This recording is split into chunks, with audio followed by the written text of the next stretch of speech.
Bonjour à toutes et à tous, bienvenue pour ce webinaire consacré à la productivité. Je vous propose sans plus attendre de vous présenter un petit peu le programme de cette formation en ligne. Tout d'abord, nous allons commencer par quelques définitions pour découvrir tous les tenants et aboutissants à propos de la productivité. Ensuite, on enchaînera assez rapidement avec 10 conseils pour améliorer votre productivité et on terminera cette présentation avec 3 techniques qu'on vous propose de productivité, 3 techniques qu'on aime bien chez WeDo et puis on se réjouit de pouvoir aussi répondre à vos questions. Sans plus attendre, je vous propose qu'on aborde la première partie. La productivité. Donc aujourd'hui, nous, on va se concentrer sur la productivité du point de vue des collaborateurs. Parce que bien évidemment que la productivité des collaborateurs va influencer plus globalement la productivité de votre entreprise. Mais ce qui nous concerne aujourd'hui, ce qui va nous intéresser, c'est l'aspect beaucoup plus humain. Donc au niveau des collaborateurs, bien évidemment que la productivité peut être définie comme la quantité de travail accompli par un employé. En général, cette quantité de travail, on la calcule sur la base de tâches accomplies. La productivité au niveau des employés, elle peut être aussi affectée par de nombreux facteurs, tels que la compétence et la connaissance de chacun, la qualité surtout des outils et des équipements de travail que vous avez à disposition, l'environnement de travail, la motivation des employés et aussi les conditions de travail. Quelques recommandations des 12 qu'on recommande pour augmenter la productivité. Potentiellement une bonne formation qui permet de se développer de façon continue dans ses compétences. Des bons outils à disposition, d'accord, que ce soit des outils digitaux ou autres. Des conditions de travail optimales et surtout un environnement de travail positif et collaboratif. Les don'ts, a contrario, qu'est-ce qui va freiner potentiellement la productivité? Potentiellement une augmentation de la charge de travail ou une surveillance excessive qui ne va pas favoriser forcément la productivité de chaque employé. On va aborder la deuxième partie, donc les outils finalement qui améliorent cette productivité. Plusieurs outils s'offrent à vous. On va se concentrer sur les outils bien sûr et technologies qui vont aider, contribuer à améliorer la productivité au niveau d'une entreprise mais aussi au niveau individuel. Tout d'abord des logiciels de productivité. Ceux-ci vont inclure des outils tels que des gestionnaires de tâches et des gestionnaires de calendrier, etc. Vous savez que WeDo offre un gestionnaire de tâches assez puissant sur lequel on va revenir aussi un petit peu plus tard. Et vous avez déjà pu bénéficier, j'imagine, de ce fort potentiel pour gérer justement vos tâches et être plus productif. Autre type d'outils intéressant, tout ce qui tourne autour des technologies de la collaboration. Ça peut inclure des outils tels que des plateformes de collaboration en ligne pour les réunions virtuelles, aussi pour réaliser tout ce qui est échange à distance, des outils de visioconférence, etc. Bien évidemment, dans WeDo, ce qu'on vous met à disposition pour favoriser plutôt cet univers de collaboration, c'est les espaces de travail collaboratifs. D'accord? En général, dans WeDo, pour rappel, on crée un espace de travail pour gérer des réunions, pour gérer des projets ou tout autre type de tâches partagées avec un groupe de personnes. Ensuite, troisième type d'outils intéressant, tous les outils qui vont vous permettre d'automatiser des processus. Ça peut inclure des outils pour automatiser des tâches répétitives qui vont permettre aux employés de se concentrer sur les tâches les plus stratégiques en priorité. Pensez peut-être dans WeDo, on les verra aussi ensuite, aux tâches récurrentes. Les tâches récurrentes, c'est une façon d'automatiser certaines choses pour ne plus avoir à y penser à chaque moment. Finalement, les outils de gestion de projet, qui peuvent inclure des outils pour les planifier ces projets, pour les suivre, pour les gérer dans leur globalité, puis pour assurer la communication avec les membres du projet. Dans WeDo, actuellement, vous avez peut-être eu la chance de profiter d'un ancien webinaire qu'on a parlé pour la gestion de projet. On a une gestion de projet très opérationnelle. Mais au cours de cette année à venir, on aura beaucoup de développements qui vont arriver sur la gestion de projet et on se réjouit de vous faire un prochain webinaire dès que ces fonctionnalités seront en ligne. Donc voilà pour les outils qui vont améliorer la productivité. Ensuite, on aborde pourquoi la productivité est-elle si importante. Donc rapidement, déjà la productivité, elle va avoir un impact sur la rentabilité globale d'une entreprise. Ensuite, elle va améliorer la qualité, notamment la qualité des services de l'entreprise. Des employés productifs vont potentiellement faire des services qui sont aussi efficaces et en lien aussi avec cette productivité globale. Ensuite, ça va permettre aussi cette productivité de stimuler et d'améliorer la motivation de chaque employé et leur satisfaction au travail. Franchement, moi je sais pas vous, mais après une journée de travail, quand je sens que j'ai été productive, je suis assez satisfaite puis je suis assez motivée pour la suite. Ensuite, améliorer globalement, en 4, la culture globale de l'entreprise.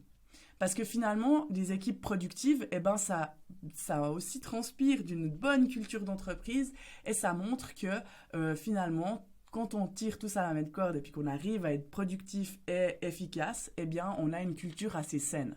Et pour terminer, pensez aussi, peut-être plus pour les chefs de projet ou les chefs d'équipe, les directeurs, à l'attraction puis à la rétention des employés. Des employés productifs vont assez facilement attirer aussi dans leur giron pour des nouveaux engagements des autres profils assez productifs aussi. Donc l'idée ensemble aussi, c'est que pour améliorer la productivité globale dans une équipe, il faut comprendre les besoins de chacun. On passe à contrario à qu'est-ce qui peut freiner la productivité finalement. Eh bien, ça peut être une manque de clarté au niveau des objectifs. En 2, potentiellement une charge de travail excessive. On ne peut pas être productif quand on est complètement sous l'eau. Il faut savoir planifier, prioriser ses tâches.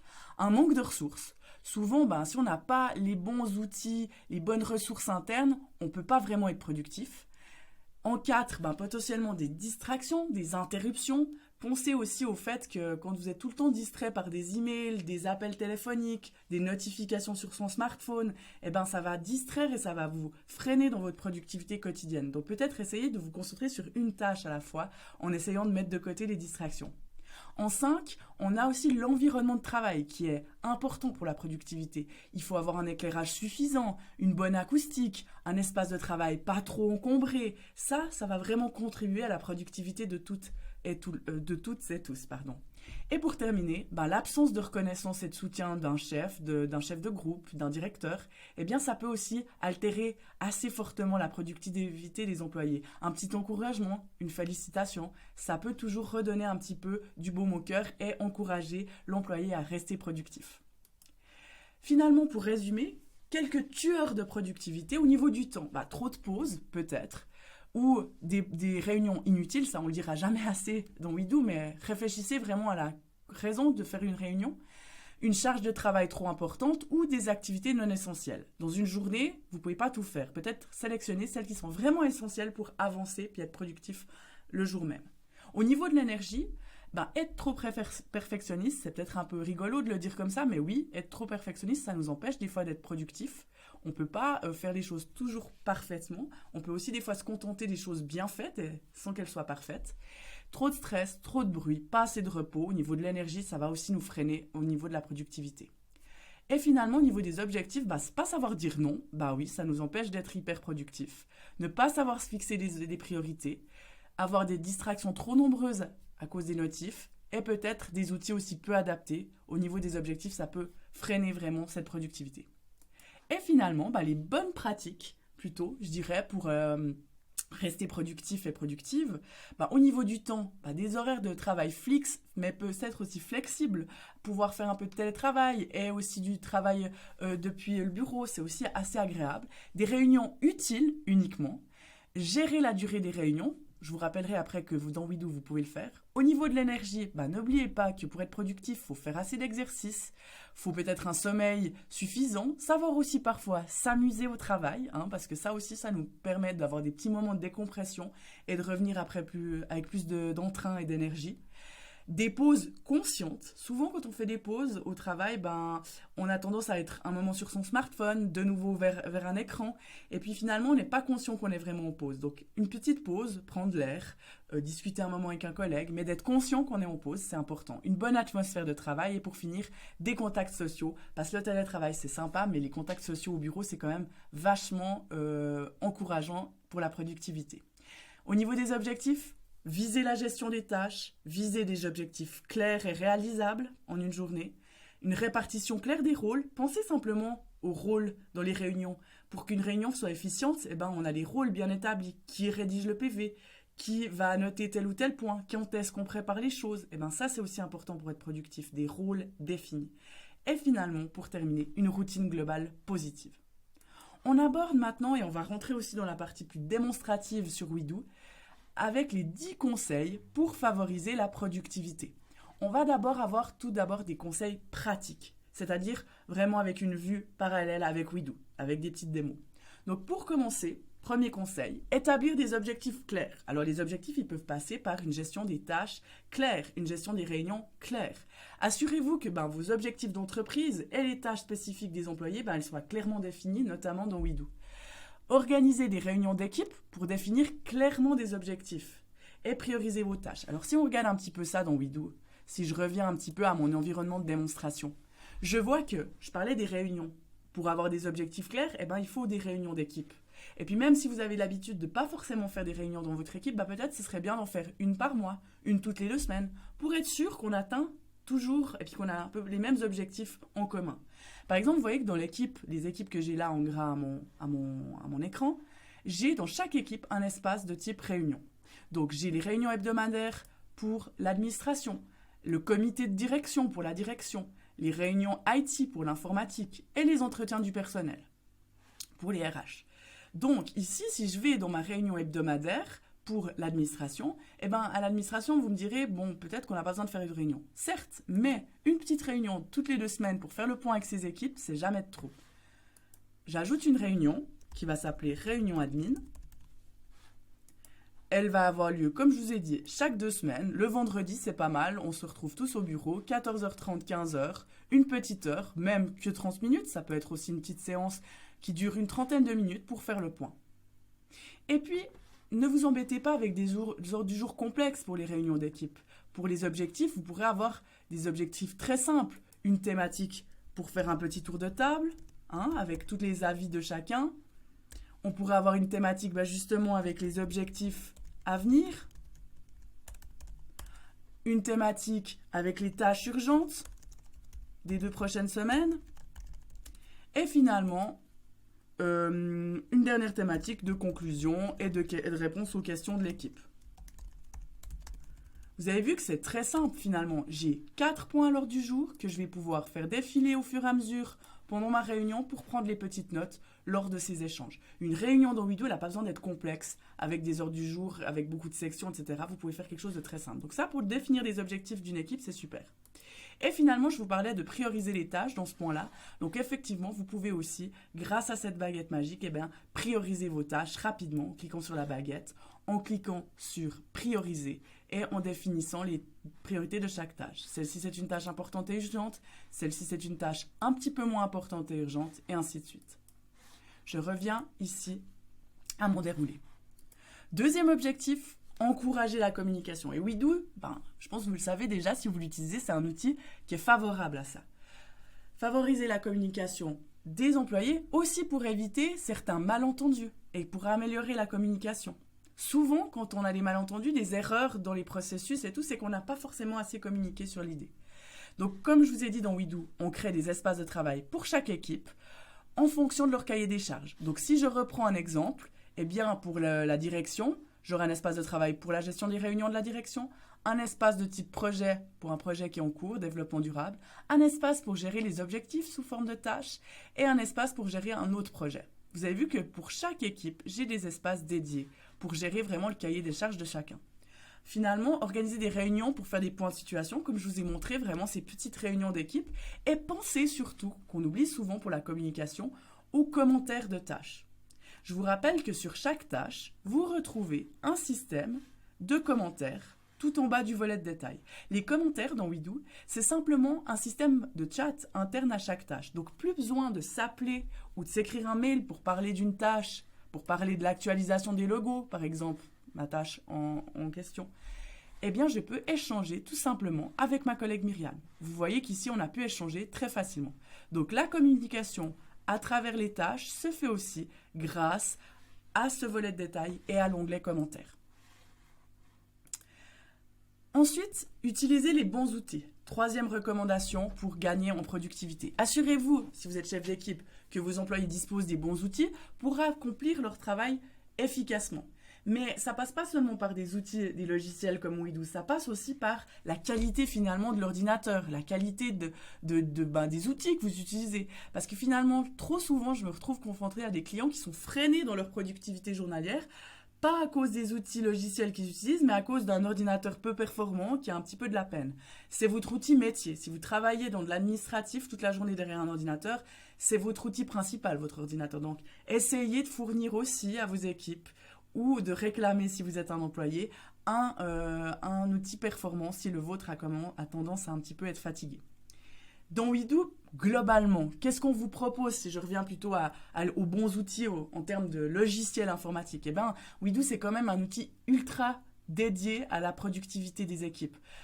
Par le biais de la gestion des tâches, par le biais de la gestion des réunions que je vous ai montré brièvement avant, par le biais de la gestion des modèles de checklist. Les modèles de checklist, pour rappel, c'est ces modèles qui vous permettent de modéliser une procédure récurrente pour ne plus avoir à réfléchir à chaque fois à toutes les tâches qu'il y a à faire quand on doit la répéter. Donc là aussi, ça c'est très important pour la productivité, avoir des procédures modélisées et que tout le monde soit au courant de comment on fait, par exemple quand on accueille quelqu'un dans une équipe, qu'est-ce qu'on doit préparer comme tâche, etc. Et finalement, dernier outil très important dans Weedoo, fonctionnalité, je dirais plutôt dans l'outil, la gestion de projet, qui là aussi favorisera la productivité de vos équipes qui travaillent autour de projets. Ensuite, quatrième conseil, favoriser une gestion du temps efficace. Alors, qu'est-ce qu'on fait au niveau de la gestion du temps dans Weedoo? Comment on vous aide à gérer comme il faut votre temps? Eh bien, l'idée, c'est de planifier ce temps de manière efficace pour éviter aussi ces distractions inutiles. Donc, pour commencer, je dirais, première recommandation, c'est planifier vos tâches quotidiennement. Alors, je dirais que au début de ma journée, moi, je vais voir toutes les tâches qui me sont planifiées à aujourd'hui. Je peux rapidement faire le tour depuis mon espace personnel de toutes les tâches que j'ai à planifier aujourd'hui. Si je me rends compte que c'est des tâches que je vais pouvoir assumer sur une journée de travail, bah c'est très bien. Mais si je me rends compte qu'au final, les 4 premières, ce sera OK, mais que la dernière de la liste, mettre à jour le protocole accident, c'est une tâche qui va me prendre un peu plus de temps, eh ben, c'est pas l'idée de procrastiner, c'est l'idée de la planifier à un autre moment où je serai plus disposée à le faire. Donc là, par exemple, si c'est une tâche qui va me demander pas mal de travail, eh ben, je vais la remettre à la semaine prochaine, sur une journée complète où je pourrais me consacrer sur cette tâche en particulier. Donc, replanifier ces tâches toutes les journées qui arrivent, c'est important. D'ailleurs, à la fin de la journée, on peut partir du principe que j'aurai fait quelques tâches, d'accord? Puis qu'il me restera en fait ces 2 dernières tâches. Eh bien, quand j'arrive à la fin de la journée, au lieu de me dire « Oh ya ya, j'ai pas eu le temps de les finir », eh bien, je peux utiliser ma baguette magique et les replanifier à des moments plus propices, où je serai plus productive. Par exemple, organiser le prochain conseil d'administration, c'est une tâche assez copieuse pour moi. Donc, je vais la remettre à plus tard, à demain. Comme ça, je reprendrai ça, l'esprit un peu plus libre. Si je reviens juste à mon ordre du jour, prochaine action qui va vous permettre de bien gérer votre temps, c'est de définir les priorités. Parce qu'au final, encore une fois, il faut déterminer quelles sont les tâches importantes et urgentes. Je vous montrerai après, je vous parlerai des techniques selon la matrice d'Eisenhower, parce que c'est cette matrice qu'on utilise dans Weedoo. Mais des tâches aussi que vous priorisez en fonction de leur degré d'importance et d'urgence, c'est essentiel pour bien gérer son temps. Ça ne sert à rien de commencer par une tâche qui n'est pas forcément urgente de votre journée. Prenez d'abord pour faire de la place dans votre esprit et dégagez du temps après les tâches les plus urgentes.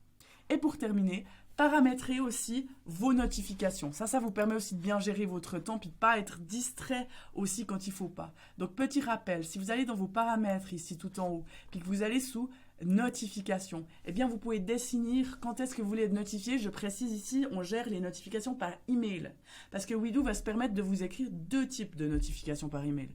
Pour commencer, il va vous écrire une notification, un petit email si vous avez des notifications non lues dans la plateforme. Donc vous connaissez toutes et tous cette petite clochette qui s'active avec le nombre de tâches en suspens ou le nombre de notifs que vous avez. Eh bien, si elle est pleine, si elle a quelques notifs en suspens, 10 par exemple, après 2 semaines de vacances, Weedoo se permet de vous écrire un petit message pour vous dire « Ok, connecte-toi à Weedoo, tu as quelques notifs, tu as quelques actions à les faire. » Actuellement, moi, je suis beaucoup trop dérangée par ces notifs. Je me rends compte que Weedoo m'écrit tous les jours 2 fois par jour. C'est beaucoup trop. Alors, je vais choisir un jour dans la semaine, le lundi pour moi, à 8h. Ou si toutefois j'ai des tâches, des notifs non lus, Weedoo se permettra de m'écrire un petit message. Deuxième type d'email. Là aussi, choisissez si vous voulez être distrait par ce rapport. C'est le rapport périodique qui vous refait la planification des prochaines tâches que vous avez à faire.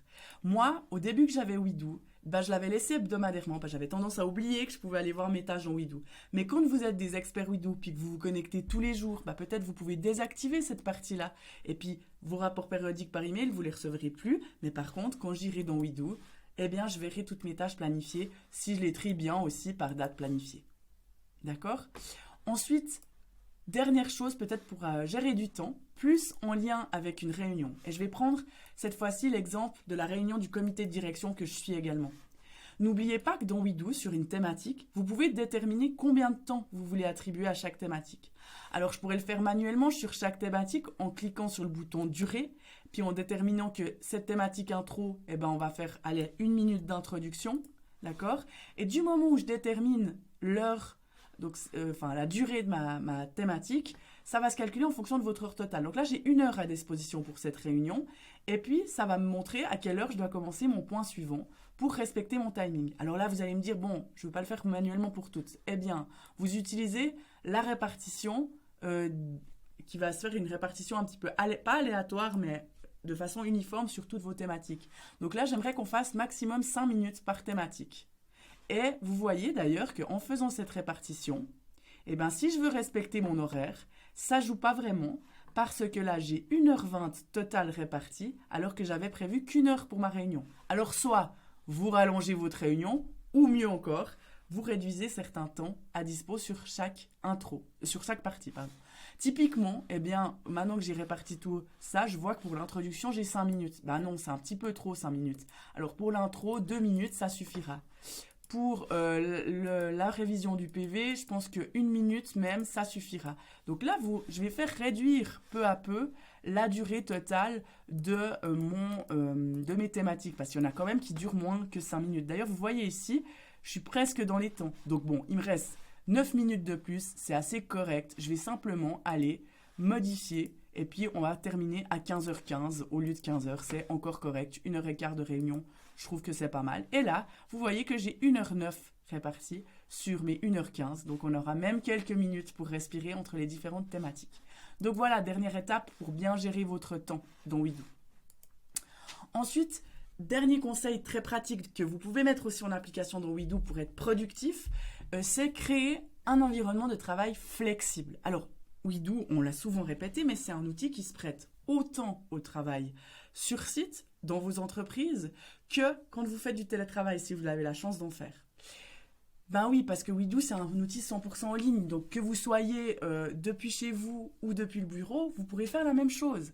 Et pour rappel, si vous devez gérer des réunions en ligne, WeDo, c'est le support parfait. Exemple, je dois gérer une réunion en ligne, j'utilise un outil pour faire la visioconférence, pour partager mon écran. Et puis, quel écran je partage? Je partage mon interface WeDo où j'ai tous les points à l'ordre du jour qu'on va saisir ensemble. On va décider ensemble en ligne ou en vrai des décisions à prendre, des tâches à effectuer. Et puis, en fait, d'avoir le support de cette organisation, ce PV, en fait, que j'aurai diffusé, partagé en ligne avec mes collègues, ça va aussi nous permettre de rester focalisés. Parce qu'on sait aussi que ces réunions à distance, c'est difficile. On a aussi plus de distractions quand on est chez nous. Donc ça, c'est important. Pensez-y. Vous pouvez aussi utiliser WeDo quand vous faites des réunions en ligne. Suivez des procédures récurrentes depuis la maison. C'est facile. Je vous remontre juste quelques mots. On quitte les réunions. Je vous remontre juste un modèle de checklist. Là, j'ai créé, pour rappel, un modèle accueil collaborateur avec une liste de tâches prédéfinie pour tout ce que j'ai à faire à chaque fois que j'accueille quelqu'un.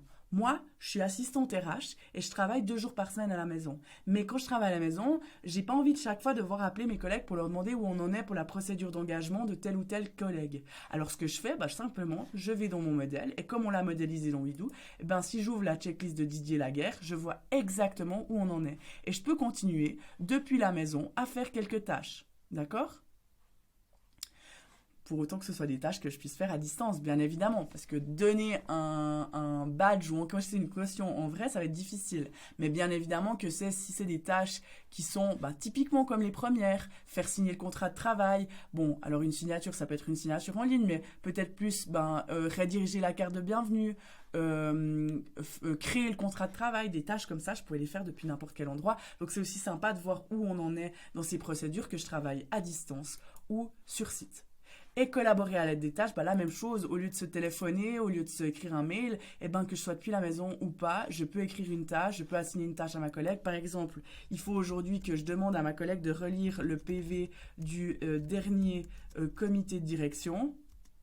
eh bien, je peux simplement ici lui assigner la tâche. Alors, je vais juste la déléguer à ma collègue Christiane qui doit le faire, et puis je vais la partager avec l'espace de travail comité de direction pour information, et puis tout simplement, que je sois depuis chez moi, depuis mon bureau de la maison, depuis mon canapé ou depuis mon bureau à la maison, au bureau, pardon, eh bien, ça ne changera pas grand-chose. La collaboration se fera tout aussi bien. Voilà pour cette partie-là. Maintenant, quelques petits conseils bonus pour terminer. On a eu les conseils pratiques très axés WeDo et les derniers conseils bonus pour favoriser la productivité, c'est de tout d'abord valoriser la formation puis la croissance professionnelle. Alors là, je me tourne peut-être plus vers les chefs d'équipe, vers les directeurs, ou même vers les gestionnaires d'apprentis, etc. Mais encouragez vos employés à faire de la formation continue. Ça, c'est aussi des choses qui vont les rendre déjà un peu plus productifs et qui va les valoriser dans leurs travaux. Donc, en continuant à se former, bien évidemment que c'est à des fins d'être plus productif et en tout cas de varier un petit peu son cahier des charges. Donc ça, c'est très important.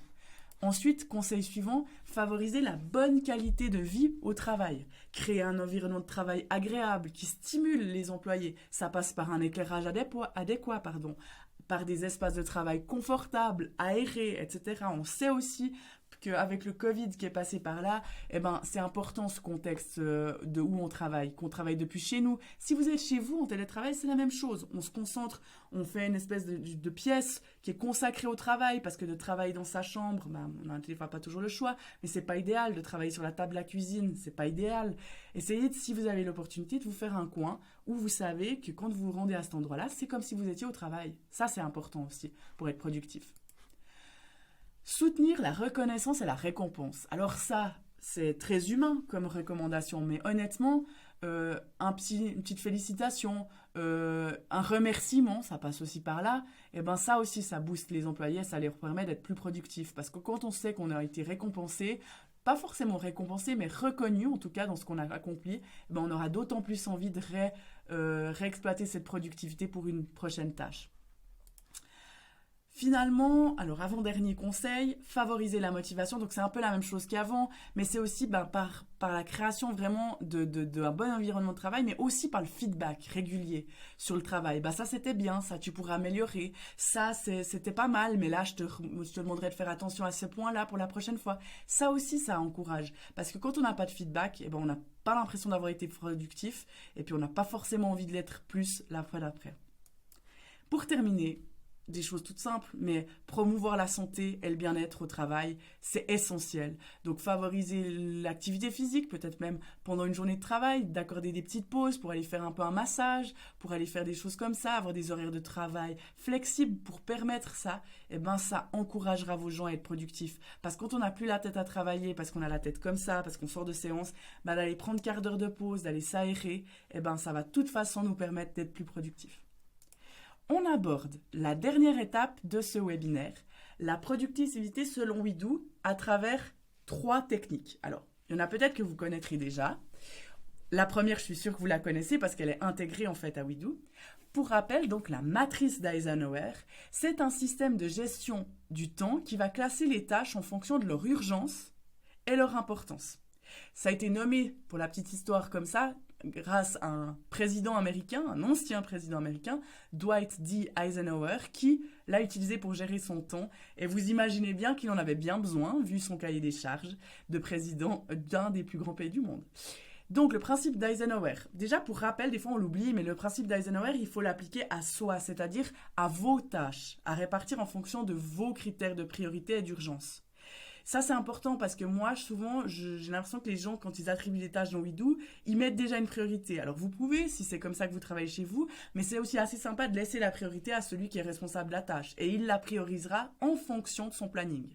Donc, pour rappel, les tâches, pour commencer, donc quand vous voulez les prioriser, par exemple, là, celle de Christiane, alors bon, elle est à Christiane, mais si je la reprends pour moi, je pourrais aller ici, décider la priorité. Donc, soit vous cliquez sur le petit carré ici, puis vous avez les 4 priorités selon Eisenhower, importante et urgente, importante et non urgente et non importante, et, non importante et urgente, excusez-moi, et pour terminer, non importante et non urgente.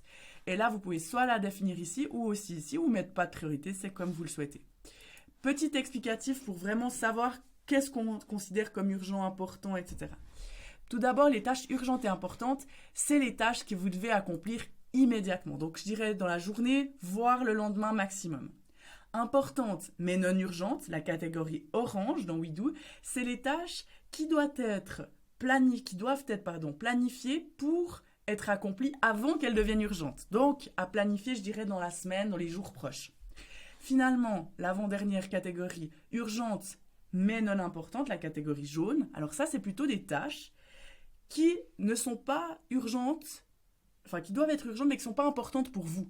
Donc ça, c'est peut-être des tâches à déléguer ou alors à automatiser pour ne plus avoir à chaque fois y penser. Parce qu'elles ne sont pas importantes selon votre cahier des charges, mais elles sont potentiellement urgentes pour le reste d'une équipe, pour l'entreprise, etc.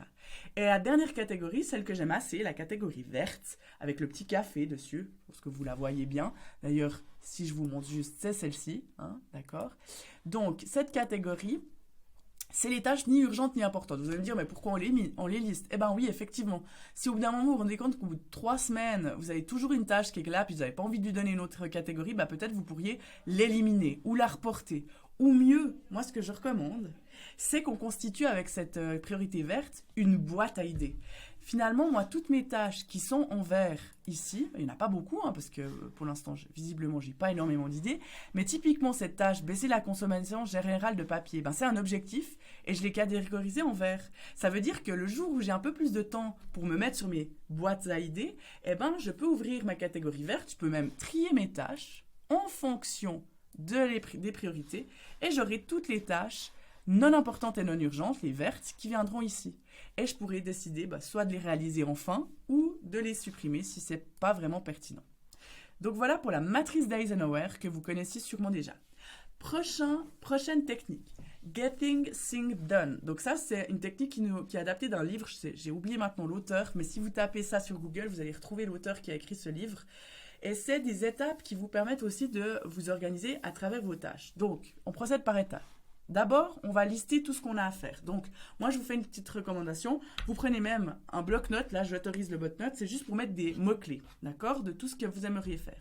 À partir de ce bloc-notes avec ces mots-clés, vous allez transformer tout ça en liste de tâches claires que vous intégrerez à WeDo, d'accord, en ajoutant vos tâches soit dans votre espace personnel ou dans un espace de type projet ou dans un espace de type partage de tâches, comme les tâches du secrétariat. Ça, c'est la deuxième étape, préparer, transformer votre liste de tâches en tâches claires. Ensuite, organisez vos tâches. Et là, comment j'organise mes tâches ? Alors, soit j'utilise la baguette magique pour en organiser plusieurs en fonction de ce que je veux faire rapidement. Par exemple, je décide d'abord de les planifier. Donc, celles-ci, je ne vais pas toutes les faire aujourd'hui. Le service IT pour la réparation d'une imprimante, ça, c'est assez urgent, ce sera aujourd'hui. Ça, ce sera plus tard, je le ferai dans 2 jours. Prendre un rendez-vous pour le fournisseur du matériel de bureau, je vais le faire demain. Ça, je vais le faire aujourd'hui, traiter le courrier du jour. Finalement, l'inventaire du matériel de bureau, je vais le faire dans 2 jours. Et voilà. Là, vous avez rapidement, grâce à la baguette magique, organisé vos tâches. Mais chacune de vos tâches possède un volet de détail qui va vous permettre de définir plein de choses. Donc, organiser ces tâches, c'est aussi choisir le responsable, choisir l'importance, le degré de priorité, choisir la date planifiée, la date d'échéance, la commenter si est nécessaire, joindre le bon fichier, etc. Donc, ça aussi, c'est primordial pour organiser vos tâches. Pensez à ce fameux volet de détail pour paramétrer ces tâches. Ensuite, faire le point en 4. Quatrième étape de Getting Things Done. Donc, c'est trier vos tâches et les mettre à jour à peu près tous les jours. J'arrive à la fin de la journée, est-ce que j'ai fait ces tâches ? Oui, ça c'est terminé. Demain, je pourrai mettre à jour les prochaines, etc. J'en supprime, j'en termine. N'oubliez pas de terminer vos tâches. D'ailleurs, c'est la dernière étape. Terminez vos tâches au moment opportun. Des fois, on voit pas, on a des tâches qui s'accumulent au WeDo, puis on prend pas la peine de les terminer. C'est quand même le meilleur moment de la journée quand on peut aller comme ça, terminer une série de tâches, etc. Donc, n'oubliez pas de les terminer au bon moment. Donc voilà, vous avez tout ce petit explicatif pour cette technique qui est assez sympathique aussi. La dernière technique, c'est presque ma technique coup de cœur aujourd'hui parce que c'est une technique qui est assez rigolote. C'est la technique Pomodoro, donc toujours pour être productif. Et puis là, moi, c'est une technique que j'aime bien parce que c'est une technique qui vous aidera à lutter contre la procrastination. Vous connaissez tous ça, on a toutes et tous repoussé des tâches au lendemain en espérant qu'elles se feront toutes seules ou en espérant qu'on nous la récupère. Non, ma foi, au bout d'un moment, des fois, il faut s'y mettre. Donc la technique Pomodoro, elle vous évitera de procrastiner. Comment faire? Vous choisissez la tâche que vous procrastinez toujours, la tâche que vous remettez toujours au lendemain. C'est souvent une tâche assez conséquente qui nous demande beaucoup de réflexion, de travail. Donc vous choisissez cette tâche sur laquelle vous allez travailler. Moi, j'ai choisi la mienne, c'est l'organisation du prochain conseil d'administration. C'est important et urgent, j'ai plus le temps, là il faut que j'y aille, donc technique Pomodoro pour m'aider. Comment je l'applique? Organiser la tâche. Tout d'abord, je prends cette tâche et je fais des sous-tâches parce que c'est une tâche qui me prend du temps, c'est une tâche qui me prend la tête, donc je vais la découper. Organiser le prochain conseil d'admin, super, mais je vais découper tout ce que je dois faire, toutes les sous-tâches, toutes les étapes pour arriver à mes fins. Donc j'avais d'abord rédigé la convocation, réserver la salle de conférence, envoyer l'invitation, commander le traiteur, transmettre l'heure du jour, contrôler le beamer fonctionne à la salle de conférence, puis je pourrais encore en avoir d'autres. Ça, c'est important pour cette technique. Donc ça, c'était la première étape, prendre une grosse tâche, la scinder en sous-tâches. Ensuite, deuxième étape, quand j'ai structuré tout ça, je travaille sur cette tâche pendant 25 minutes, à l'aide d'un minuteur si possible. Vraiment, je me mets 25 minutes et j'attaque, j'y vais. Ensuite, si pendant ces 25 minutes, ça c'est la troisième étape, si pendant ces 25 minutes vous vous rendez compte que vous êtes tout le temps distrait, eh bien vous essayez d'écrire les distractions sur une feuille. Ça peut être, il ne faut pas que j'oublie d'aller faire les commissions en fin de journée. Je note. Ça vous permet de déposer et de pas arrêter de travailler pour ça, mais juste de déposer sur une feuille tout ce qui vient vous déranger dans votre productivité et dans la réalisation de cette tâche. Donc voilà, vous le faites pendant ces 25 minutes, je dépose sur une feuille les mots-clés qui me gênent, ce à quoi je pense. Ensuite, après cette première session de 25 minutes, vous prenez 5 minutes de pause. Quatrième étape. Et en fait, après 4 sessions de 25 minutes, donc après avoir pris 4 fois 5 minutes de pause après ces 25 minutes, vous pouvez prendre une plus longue pause de 30 minutes environ. D'accord? Donc 4 sessions de 25 minutes, 5 minutes de pause entre chacune de ces sessions, où je traite un mail, où je fais autre chose, ou voilà, je coupe de cette tâche, et 30 minutes de pause un peu plus longue.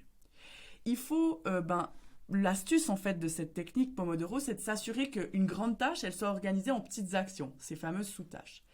Il faut essayer, pour pas être distrait pendant ces 25 minutes, d'avoir tout le matériel à disposition, de couper les distractions, c'est-à-dire on ferme son téléphone, on ferme tous les onglets du navigateur qui sont pas utiles, qui viennent parasiter ma concentration.